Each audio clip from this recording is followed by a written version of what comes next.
Welcome to online study classes. आज हम लोग इंडियन इकोनॉमी का पार्ट 3 डिस्कस करने जा रहे हैं। तो इसमें जो है हम important and selected question discuss करेंगे जो कि एसएससी सीएचएसएल एग्जामिनेशन के लिए मल्टीटास्किंग स्टाफ एग्जामिनेशन में एसएससी के द्वारा पूछा गया है प्रीवियस ईयर में। तो ये क्वेश्चन काफ़ी सेलेक्टेड है, इनके हाई प्रोबेबिलिटी है कि आपके एग्जामिनेशन में ये सारे क्वेश्चन रिपीट होंगे। तो इसलिए आप इस वीडियो को शुरू से लेकर अंत तक अच्छे से देखें, समझने का कोशिश करें। अगर आपको ये वीडियो अच्छा लगे तो आप हमारे इस वीडियो को लाइक कीजिए और ऑनलाइन स्टडी चैनल्स को सब्सक्राइब कीजिए और जितना ज़्यादा से ज़्यादा हो सके अपने दोस्तों के बीच में इस वीडियो को शेयर कीजिए। सोशल मीडिया के अलग अलग प्लेटफॉर्म पे ऐसे भी अगर आप जाते हैं कोचिंग तो वहाँ पर भी अपने दोस्तों को बताइए। कम से कम 5 मिनट आप समय दीजिए ऑनलाइन स्टडी चैनल के ऊपर भी। हम लोग बहुत मेहनत करके आपके लिए वीडियो लाते हैं, तो आपका भी थोड़ा सा एक फ़र्ज बनता है कम से कम 5 मिनट भी समय आपको अगर मिलता है पढ़ाई के बाद तो आप दीजिए इस चैनल के प्रति और इस चैनल को ज़्यादा से ज़्यादा शेयर कीजिए इसके वीडियो को। तो स्टार्ट करते हैं कि पहला क्वेश्चन है कि एक्सपेंड नाबार्ड, मतलब नाबार्ड को ये इसका जो है फुल फॉर्म आपको बताना है कि इसका क्या फुल फॉर्म है। तो ये नाबार्ड का फुल फॉर्म है national bank for agriculture and rural development. National bank for agriculture and rural development. तो ये जो है एक नेशनल बैंक है जो एग्रीकल्चर से रिलेटेड बैंक है और एग्रीकल्चर से रिलेटेड जो भी फाइनेंशियल लोन है या जो एग्रीकल्चर से रिलेटेड सारी चीज़ है ये सारा चीज़ जो है नाबार्ड कंट्रोल करता है, नाबार्ड के द्वारा ही होता है। तो इनका जो इस्टेब्लिश किया गया था इसको ये 12 जुलाई 1982 को इसको इस्टेब्लिश किया गया था और इसका जो हेड क्वार्टर है नाबार्ड बैंक का ये मुंबई में है। तो ये क्वेश्चन को 4-5 बार पूछा जा चुका है, तो इसलिए ये क्वेश्चन काफ़ी इंपॉर्टेंट है। नाबार्ड का फुल फॉर्म रखिए, इसके हेड क्वार्टर कहाँ है वो सब भी आप दिमाग में रखिए और ये कब इस्टेब्लिश हुआ इसको भी याद रखिए। तो पूछेगा, सीधा क्वेश्चन पूछेगा नाबार्ड जो है किससे रिलेटेड है, लिखेगा इंडस्ट्री से रिलेटेड, एग्रीकल्चर से रिलेटेड, सर्विस सेक्टर से रिलेटेड, तो आपको वहाँ पे मारना है एग्रीकल्चर से रिलेटेड है। फिर है leader of last resort is, तो जो लीडर है जो लास्ट रिसोर्ट, जैसे कोई भी बैंक होती है तो वो क्या होता है कि अगर जहाँ फाइनेंशियल क्राइसिस हो जाए उसको कि उसके पास पैसे नहीं है तो उस टाइम में जो है गवर्नमेंट का जो सेंट्रल बैंक है जो रिजर्व बैंक ऑफ इंडिया है वो रिजर्व बैंक जो है उसे फाइनेंशियल क्राइसिस के टाइम में उसे सपोर्ट करता है। तो ये है, ये लास्ट है ऑप्शन है रिजर्व बैंक ऑफ इंडिया और ये लेंडर ऑफ लास्ट रिसोर्ट है reserve bank of India. Reserve bank of India सारे बैंक को लोन प्रोवाइड करती है, उसे फाइनेंशियल सपोर्ट करती है। नेक्स्ट चलते हैं, the duration of 12th 5-year plan is, अभी जो प्लान चल रहा है वो 12th 5-year प्लान है, काफ़ी रिसेंट क्वेश्चन है ये। तो 12th 5-year का जो प्लान है ये 1 अप्रैल 2012 से लेकर 31 मार्च 2017 तक चलेगा। तो ये 1 अप्रैल 2012 टू 31 मार्च 2017 तक ये 12th 5-year प्लान चलेगा। जो 11th 5-year प्लान था वो था 1 अप्रैल 2007 से लेकर 31 मार्च 2012 तक था। ये मतलब 11th 5-year प्लान था, पिछला जो 5-year मेरा प्लान था। और जो अभी करंट में जो 5-year प्लान चल रहा है वो 12th 5-year प्लान है और ये 1 अप्रैल 2012 से 31 मार्च 2017 तक के लिए है। फिर है Deendayal Antyodaya Yojana launch on 25 September 2014 is related to. तो आप जानते हैं कि जो अंत्योदय योजना है ये क्या है, पॉवर्टी को एलिवेशन करने के लिए, मतलब पॉवर्टी को ख़त्म करने के लिए ये दीनदयाल अंत्योदय योजना भारत सरकार ने लाया। तो इसका जो मुख्य पर्पस था ये क्या था कि स्किल डेवलपमेंट करना है रूरल और अर्बन एरिया में। और अगर आप आदमी के पास इसका जो था कि अगर स्किल डेवलपमेंट कर देते हैं लगभग 1 मिलियन मतलब लगभग 10 लाख लोगों को जो है ट्रेनिंग देना है और इस ट्रेनिंग को स्किल डेवलपमेंट कराना है। अगर आप स्किल डेवलपमेंट करा देते हैं, ट्रेनिंग प्रोवाइड कर देते हैं तो इससे क्या होगा कि लोगों को क्या होगा, रोजगार मिलेगा। रोजगार मिलेगा तो क्या होगा, उससे गरीबी हट जाएगा, पॉवर्टी एलिवेशन हो जाएगा। तो ये दीनदयाल अंत्योदय योजना का जो लॉन्च किया गया था इसका मुख्य उद्देश्य था skill development in rural and urban area so that poverty जो है, जो गरीबी है रूरल और अर्बन एरिया से पूरी तरह से खत्म हो जाए। तो ये दोनों चीज़ आपको लिखना है। स्किल डेवलपमेंट वाला भी ऑप्शन रहे तो इसको भी मारना है। Poverty elevation in rural area रहेगा तो उसको भी मारना है। तो नेक्स्ट चलते हैं। Doctor P Ramarao committee is related to, ये जो पी रामाराव है इनका जो है नाम से एक कमिटी बनाया गया। ये जो कमिटी है ये डिफेंस सेक्टर में जो DRDO है अपना डिफेंस रिसर्च ऑर्गेनाइजेशन जो है उसमें बहुत सारी गड़बड़ियां चल रही थी। तो डॉक्टर पी रामाराव के अध्यक्षता में कमेटी बनाई गई और ये जो है पूछा गया है कि आपसे किससे रिलेटेड है, तो ये डिफेंस से रिलेटेड है, अपने डिफेंस सेक्टर से, रक्षा विभाग से रिलेटेड है। तो पी रामाराव की कमेटी, इसने बहुत सारे रिकमेंडेशन दिए, अच्छे अच्छे रिकमेंडेशन दिए और उसके रिकमेंडेशन को गवर्नमेंट ऑफ इंडिया ने फॉलो भी किया। फिर है द स्लोगन गरीबी हटाओ was included in which plan, तो गरीबी हटाओ जो है किस प्लान में बात किया गया, तो ये 5th प्लान का जो मुख्य उद्देश्य था उसका मुख्य उद्देश्य यही था कि भारत से पूरी तरह से गरीबी को आपको हटा देना है। नेक्स्ट चलते हैं। Which bank is limited to the needs of agriculture and rural finance. Next question है which bank is limited to the needs of agriculture and rural finance, तो कौन सा ऐसा बैंक है जो एग्रीकल्चर या रूरल फाइनेंस से रिलेटेड है। तो आपको बताया अभी तुरंत, जो एग्रीकल्चर से रिलेटेड जो बैंक है वो बैंक है नाबार्ड। नाबार्ड बैंक है national bank for agriculture and rural development और इसको जो है 12 जुलाई 1982 में स्टैब्लिश किया गया था नाबार्ड बैंक को, और इसका जो हेडक्वार्टर है वो है मुंबई में। तो एग्रीकल्चर से रिलेटेड बैंक है आपका नाबार्ड। फिर है सिडबी। सिडबी स्टैंड्स फॉर, ये इसका फुल फॉर्म पूछेगा कि सिडबी का फुल फॉर्म आप बताइए। तो सिडबी का जो फुल फॉर्म है वो है small industries development bank of India. Small industry development bank of India, ये जो बैंक है वो माइक्रो स्मॉल मीडियम इंटरप्राइजेस, जो कि छोटा जो उद्योग है, स्मॉल है, मीडियम साइज का जो उद्योग है, छोटा छोटा कुटीर उद्योग है, उन सारे बैंकों को ये लोन प्रोवाइड करता है, उसके हेल्प करता है सिडबी। तो इसका जो इस्टेब्लिश हुआ था वो 2 अप्रैल 1990 में इसका इस्टेब्लिश किया गया था ताकि ये छोटे छोटे बैंकों को छोटे छोटे जो उद्योग है उसको हेल्प कर सके। तो सिडबी का जो फुल फॉर्म है वो है small industries development bank of India. ये जो हेल्प करता है MSME micro small medium enterprises को, और 1990 में इसको इस्टेब्लिश किया गया था। विच scheme of the government of India makes Indian city free from slums. आप जानते हैं कि इंडियन सिटी में बहुत सारे स्लम्स हैं, तो उन स्लम्स को फ्री करने के लिए कि मतलब स्लम्स ना हो सिटीज में, उसके लिए कौन सा भारत सरकार ने स्कीम चलाया, कौन सा योजना बनाया, तो वो योजना था राजीव आवास योजना, RAY राजीव आवास योजना था, जिसमें कि इंडियन जो सिटी है, जो शहर है भारत का, उसको स्लम्स का झुग्गी झोपड़ी से फ्री करना था। तो इसके अंतर्गत क्या था कि जो सरकार है लोगों को रहने के लिए, आवास के लिए उसको पैसे देते थे फ्री, और खाने पीने के लिए सारी व्यवस्थाएं करते थे। तो इसके अंदर जो है आवास बनाने की योजना था, घर बनाने की योजना था, ये था राजीव आवास योजना, इंडियन सिटी को फ्री स्लम्स के करने के लिए।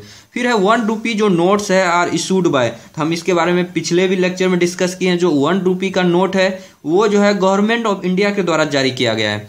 गवर्नमेंट ऑफ इंडिया जो है 1 रुपी का नोट जारी करती है, और बाकी जो सारे नोट्स है वो सारे नोट जो है रिजर्व बैंक ऑफ इंडिया करती है। तो रिजर्व बैंक ऑफ इंडिया करती है, बाकी सारे नोट 1 रुपी का नोट गवर्नमेंट ऑफ इंडिया करती है। और इस पर जो 1 रुपी का नोट होता है, ये क्वेश्चन पूछा जाता है कि इस पर किसका साइन होता है, सिग्नेचर होता है। तो जो 1 रुपी का नोट होता है वो उस पर साइन जो है फाइनेंस मिनिस्ट्री का जो सेक्रेटरी है उस सेक्रेटरी का साइन होता है। फाइनेंस मिनिस्ट्री का सेक्रेटरी का 1 रुपी नोट पर साइन होता है, ये भी आपसे पूछा जाता है। फिर नेक्स्ट है the monetary and credit policies announced by, तो जो मॉनेटरी पॉलिसी है, क्रेडिट पॉलिसी है, ये सारे जो है फाइनेंशियल टूल है मार्केट को कंट्रोल करने के लिए, इन्फ्लेशन डिफ्लेशन, ये सारे चीज़ को कंट्रोल करने के लिए जो है ये मॉनेटरी और क्रेडिट पॉलिसी, ये सब टूल्स है, ये सारा जो है अनाउंस करती है, ये सारा कंट्रोल करती है, ये सारा चीज़ कंट्रोल करती है रिजर्व बैंक ऑफ इंडिया। तो RBI जो है मॉनेटरी और क्रेडिट पॉलिसी को अनाउंस करती है कि कितना इस साल का क्या मॉनेटरी पॉलिसी होगा, क्या क्रेडिट पॉलिसी होगा। Maruti car are based on which country technology, जो मारुति कार है जो इंडिया में, तो वो किस कंट्री के टेक्नोलॉजी से बनाया गया, तो ये जापानीज टेक्नोलॉजी पर आधारित है मारुति कार। फिर है नेक्स्ट है द इंडस्ट्रियल डेवलपमेंट बैंक, जिसको कि शॉर्ट में बोलते हैं IDBI बैंक। आप लोग जानते होंगे IDBI bank, the industrial development bank of India IDBI was set up in, कब इसको बनाया गया IDBI बैंक। ये भी जो बैंक है ये क्या करते हैं, ये भी स्मॉल इंडस्ट्रीज, मीडियम जो स्केल का इंडस्ट्रीज है, ये सारे को लोन प्रोवाइड करती है। तो ये जो 19 जुलाई 1964 ईस्वी में IDBI बैंक का सेटअप किया गया, इसका इस्टेब्लिश किया गया जुलाई 1964। फिर है द सेकेंड जो 5 ईयर प्लान था, आप जानते हैं पंचवर्षीय योजना हमारे देश में है, तो जो सेकेंड 5 ईयर प्लान था उसने किस चीज़ को प्रायोरिटी दिया था, तो जो सेकेंड 5 ईयर प्लान था उसने हैवी इंडस्ट्री को लगाने का, कि बड़ा से बड़ा इंडस्ट्री लगाया जाए भारत में। इंडस्ट्रियल जो इंडस्ट्रियलिस्ट था उसको अट्रैक्ट करने के लिए सेकेंड 5 ईयर प्लान बनाया गया था, ताकि लोगों को ज़्यादा से ज़्यादा रोजगार मिल सके। तो सेकेंड 5 ईयर प्लान में इंडस्ट्री उद्योग लगाने की बात चल रहे थे। और फर्स्ट 5 ईयर प्लान में क्या था, तो जो फर्स्ट 5 ईयर प्लान था उसमें जो है जो 1951 से स्टार्ट हुआ और 1956 तक चला, जो फर्स्ट 5 ईयर प्लान, उसका जो मेन प्रायोरिटी था कि वो था कि इंडस्ट्री, ये एग्रीकल्चर, इरिगेशन, ये सब था, पावर्स, इंफ्रास्ट्रक्चर डेवलपमेंट, ये सब फर्स्ट 5 ईयर प्लान का जो था। क्योंकि आपके पास अगर इंफ्रास्ट्रक्चर होगा तभी कोई भी कंपनी आपकी तरफ, आपके पास पावर एबिलिटी रहेगा तभी कोई कंपनी आएगा आपके देश में इंडस्ट्री लगाने के लिए। इसलिए जो फर्स्ट 5 ईयर प्लान था जो 1951 से 1956 था, उसमें जो है मेनली रूप से इंफ्रास्ट्रक्चर पे, इरिगेशन पे, एग्रीकल्चर पे, पावर सेक्टर पे, ये सब पे फोकस किया गया था। लेकिन जब फर्स्ट 5 ईयर प्लान खत्म हुआ, उसके बाद जब सेकेंड 5 ईयर प्लान आया तो उसमें इंडस्ट्री की बात की गई, उसका प्रायोरिटी दिया गया।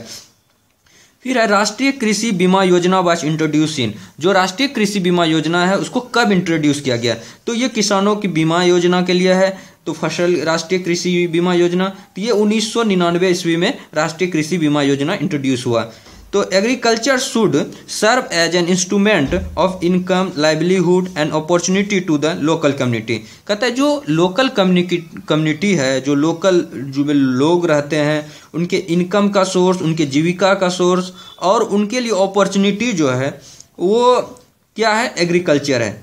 कृषि ही एक ऐसा इंस्ट्रूमेंट है जो कि इनकम का सोर्स है ग्रामीण लोगों के लिए, लोकल आदमी के लिए, उनका जीविका का साधन, उनका अपॉर्चुनिटी है। ये बात जो है, ये स्टेटमेंट किसने कहा था, ये स्टेटमेंट कहा था डॉक्टर MS स्वामीनाथन, जो कि हरित क्रांति के जनक भी हैं। तो डॉक्टर MS स्वामीनाथन ने एग्रीकल्चर से रिलेटेड बहुत सारे प्रयोग किए देश में, तो इसलिए जो है इसे जो है फादर ऑफ ग्रीन रेवोल्यूशन भी कहा जाता है, डॉक्टर MS स्वामीनाथन को।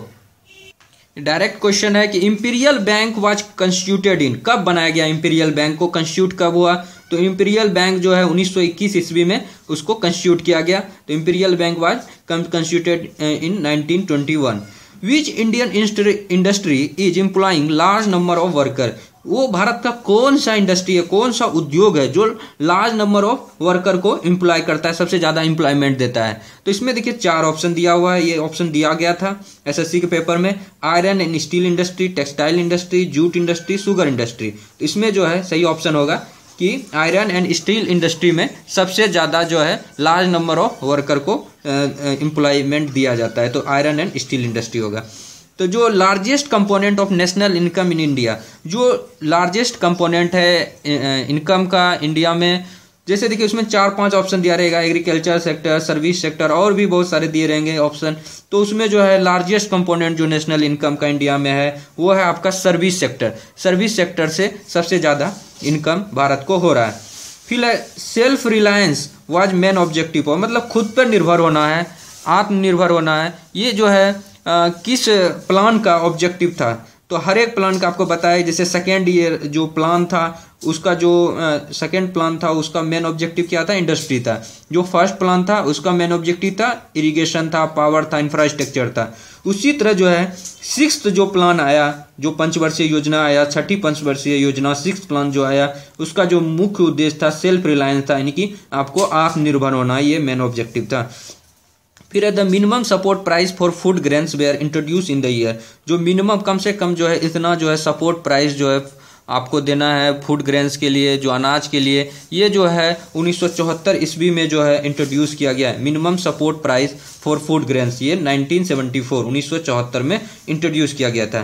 फिर है विच 5 year plan duration was 4 year only. तो वो कौन सा 5 ईयर प्लान है जिसका कि ड्यूरेशन जो है 4 साल ही रह गया। तो इसके लिए आपको हम बताते हैं कि ये जो है 5th 5 ईयर प्लान था। जो 5th 5 ईयर प्लान था उसमें क्या हुआ था कि इस 5 ईयर प्लान को चलना था 1972 से लेकर 1975 से लेकर था।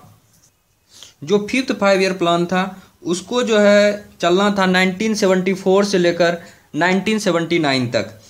तो 19 ये जो 5th इसका चलना चाहिए था 1974 से लेकर 1979 तक। लेकिन क्या हुआ, इसी बीच में जो है मोरारजी देसाई की सरकार आई थी, जो कि नॉन कांग्रेसी प्राइम मिनिस्टर थे, पहले नॉन कांग्रेसी प्राइम मिनिस्टर थे। तो उनकी सरकार आई 1978 में। तो उन्होंने जो है इस प्लान को, जो 5th 5 ईयर प्लान था, उनको उन्होंने कैंसिल कर दिया। उन्होंने एक नया प्लान लाया। उन्होंने जो प्लान लाया वो लाया कि 1978 से लेकर इसमें 5 साल जो 1983, तो 1978 से लेकर 1983 के लिए एक प्लान लाया उन्होंने। हालांकि उनकी सरकार गिर गई 2 साल में। तो फिर जो है कांग्रेस की सरकार आई 1980 ईस्वी में, और फिर उन्होंने जो है क्या हुआ कि फिर उन्होंने जो मोरारजी देसाई द्वारा जो पंचवर्षीय योजना लाई गई थी उनको उन्होंने कैंसिल कर दिया कांग्रेस की सरकार ने। फिर जो है 1980 से लेकर 1985 तक के लिए फिर से एक नया 5 ईयर प्लान लाया गया। तो इस तरह से जो 5th 5 ईयर प्लान था वो केवल 4 साल तक के लिए ही रहा। फिर है सेबी, SEBI। सेबी होता है security and exchange board of India, securities and exchange board of India. ये जो है कंट्रोलिंग अथॉरिटी है, कंट्रोल करता है, मार्केट को कंट्रोल करता है। तो सेबी जो है कब इस्टेब्लिश किया गया था ये पूछा गया है। तो 1988 ईस्वी में इसको सेबी को कंट्रोल, ये मार्केट को कंट्रोल करता है, securities and exchange board of India. फिर है taxation is a tool of. जो टैक्स है, टैक्सेशन किस चीज़ का टूल है? तो ये पहला लिखा है monetary policy, fiscal policy, price policy, wage policy. तो ये है आपका फिस्कल पॉलिसी।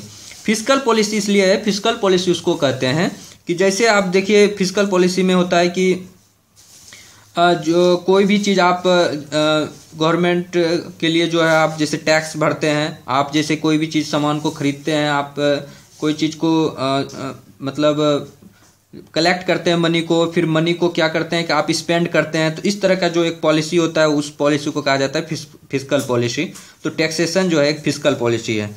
फिर लास्ट क्वेश्चन है आज के लेक्चर का, वो है कि the first 5 year plan of the government of India was based on. तो किस पर बेस्ड ऑन था फर्स्ट 5 ईयर प्लान? किसने इस मॉडल को लाया था? वो था हेरोड डोमर मॉडल। ये हेरोड डोमर जो है इन्होंने एक मॉडल दिया था, और इस मॉडल जो फर्स्ट 5 ईयर प्लान था 1951 से लेकर 1956 तक, ये जो प्लान था, इस प्लान का मुख्य उद्देश्य था इरिगेशन था, पावर सेक्टर में पावर सेक्टर इंडिया में बढ़ाना था, इंफ्रास्ट्रक्चर को बढ़ाना था।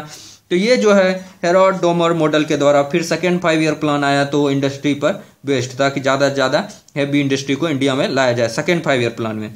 तो इस तरह से ये सारे काफ़ी इंपॉर्टेंट क्वेश्चन हमने इस लेक्चर में कवर किए। अगर आप इस सारे क्वेश्चन को अच्छे से कर जाते हैं तो आप देखेंगे कि निश्चित रूप से इन सारे क्वेश्चनों में से कोई ना क्वेश्चन आपका एग्जाम में रहेगा निश्चित रूप से। इसलिए आप इस सारे क्वेश्चन को इस लेक्चर को 2-3 बार आप देखिए और उसको अच्छे से याद कर लीजिए सारे क्वेश्चन को।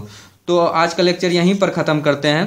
तो दोस्त कैसा लगा ये लेक्चर आप हमारे कमेंट बॉक्स में लिखिएगा, और इस वीडियो को लाइक कीजिए, और ज़्यादा से ज़्यादा लोगों के दोस्तों के बीच में आप इस वीडियो को शेयर कीजिए, सब्सक्राइब कीजिए हमारे चैनल्स को। जो लोग सब्सक्राइब अभी तक नहीं किए हैं वो लोग जितना जल्दी हो सके आप सब्सक्राइब कीजिए, अपने दोस्तों को भी बताइए इस चैनल के बारे में।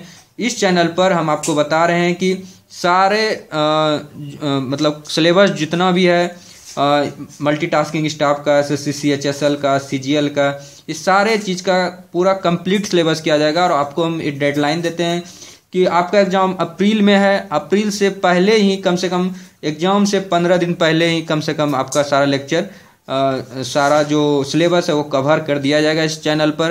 हालांकि हम कोशिश करेंगे कि इसको जो है फरवरी एंड तक में आपका सारा लेक्चर मतलब सारा जो सिलेबस है इसको कवर कर दिया जाए इस चैनल पर। लेकिन फिर भी हम आपको ये दे रहे हैं कि कम से कम वो डेडलाइन ना रखें, डेडलाइन ये रखें कि 15 दिन से एग्जाम से पहले आपका सिलेबस कवर हो जाना चाहिए। Thank you so much friend for watching this video. Thank you so much.